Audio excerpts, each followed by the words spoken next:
Devin, he should keep winning first. And then if the knockout comes, go for it, get it. But he don't want to get too wild and then Devin, then, Ryan catches him. But anything can happen in a fight. And he shouldn't be disappointed if he don't knock him out. Don't be. It doesn't matter. Just go out there and get the W. That's what's really important. Do you think we're headed, if Devin wins, like you believe he will, are we headed towards him and Tank becoming the new Crawford Spence? Like that's the fight that I would love to see Devin versus Tank, Devin versus Shakur. Which is more realistic, you think?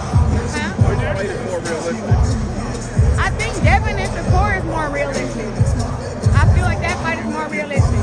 Right now, Gervonta has a fight coming up soon.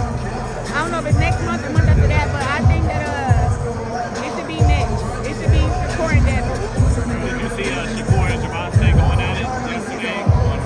I wasn't really on Twitter yesterday. What was said? So basically, Shakur's like, if you keep talking, let's just fight. Like, let's stop the talking. Oh, I think I did see that. And Tank told him, I got a 6 or 7 fight deal. You're in there, little bro. And I think Shakur's point is, what's the hold up? Let's get to it. And Tank's letting him know you're on the hit list. Well, everybody gotta understand that when you the top dog and you get to make all the calls, you really make the calls when you want to make the calls. Like you call the shots. Nobody can tell you what weight class, what date, what year. You decide that. So Tank has that position right now. So you handle that power and leverage while still making sure to take on all the challenges people are asking for. What do you think is the right way to go about it when you're in that position? I think the right way to go about it is just say yes. I want to fight everybody. Anybody that calls me out, anybody that feels that they're skilled enough to beat me, that they're big and bad enough, they're strong enough, and they can dethrone me. I want to fight them, and I'll do whatever I can on my side to make the fight happen. That's just how I am. I can't speak for everybody else. Is Shakur the only guy that you see Tank can't beat? Because I know you're saying that Shakur beats Tank, but is he the only person that Tank can't beat? Like, can he beat Devin? Can he beat everyone else? Tank?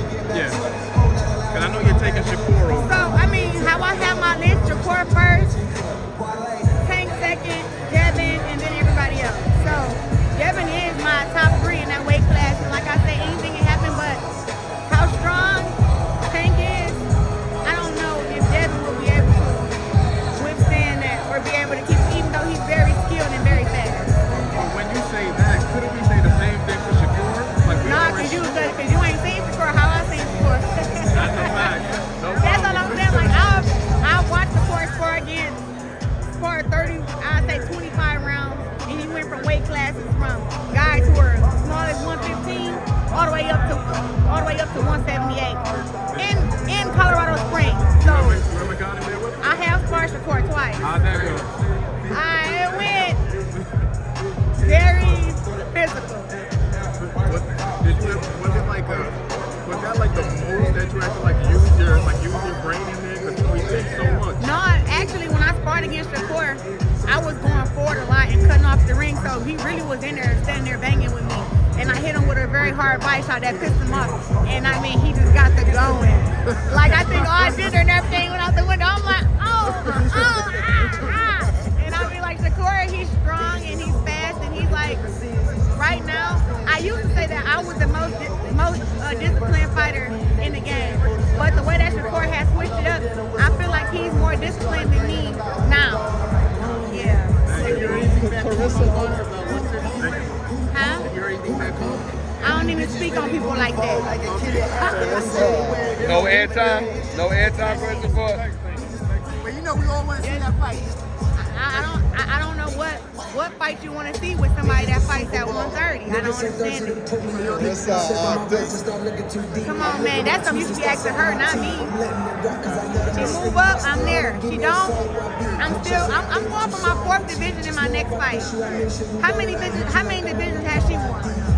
That's all I got to say about Listen, we seen you as Canelo deserves the criticism he's getting for not facing David Benavidez. Once again, when you're the top dog, you pick when and where you fight. If he doesn't want to fight against Benavidez right now, sadly, he doesn't have to. Does he deserve it? Canelo has fought everybody. Rather, it was good timing or bad timing. It was good timing for him when he won. I thought Billy Joe Saunders and Caleb Plant was his best performances to me. Does Andre Ward's criticism of Canelo is that fair? Like saying that, kind of what you said, you were saying that some of the guys were older, some of the decisions were like controversial. Is it fair for Andre Ward to criticize Canelo like that? He's gonna feel how he feels with Andre Ward. You know, Andre Ward feels how he feels, but he's a fighter who fought whoever they put in front of him, whenever they put him in front of him. Who's the best at 140? Who we have at 140? I know we got Devin. Pitbull. Teofimo, Isak Cruz just won a title. Gary Russell, brother. Gary Russell and Antoine. Even though Gary Russell, I don't know if he have a belt yet, do we? Well, he's up there. I have to say Devin and maybe Gary. And I haven't seen much of yeah, I haven't seen much of him, but I heard he's a good fighter though. So I haven't seen much. I see a lot of him on Twitter talking stuff about everybody, but I haven't really seen too many of his fights. So you don't have Teofimo, like you kind of mentioned. Teofimo is very skilled, but he has like a flaw that a lot of fighters can't exploit. But he's a really good fighter too. But I see Devin, Teofimo, and Gary Russell.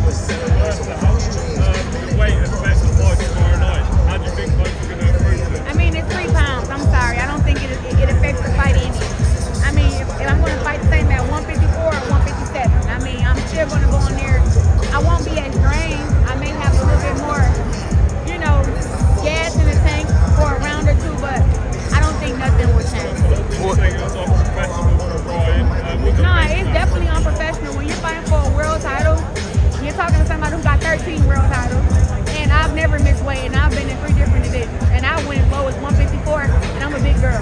So it was unprofessional, especially in a lead-up like this, a big fight like this. You know, like they're fighting at Madison Square Garden, like that's huge. Claressa, I got a question for you, and I think a lot of people want to know. Do you have a ghostwriter? Do I have what? Do you have a ghostwriter? Who wrote them bars for you? Quit playing with me. All right. Are you serious? Hey, we got to get you to confirm it. There's no doubt now. I write my own stuff. Y'all know as good as I am at trash talk, you think I can't write a rap? Okay. Oh, listen, respect Listen to to the you. words. When you hear the words. I guess it caught some people by shock. You want me? I can't. What you want me to do? I got a follow up though. What's up? Okay, since we talking rap, who's winning, Drake, Kendrick? I thought it was Drake and Rick Ross who was beefing. They beefing too. They beefing too. I haven't heard much of Kendrick, but I know, to me, Rick Ross is smashing Drake right now. There you go, the champ is spoken. Third, 3 months with Savannah and everything.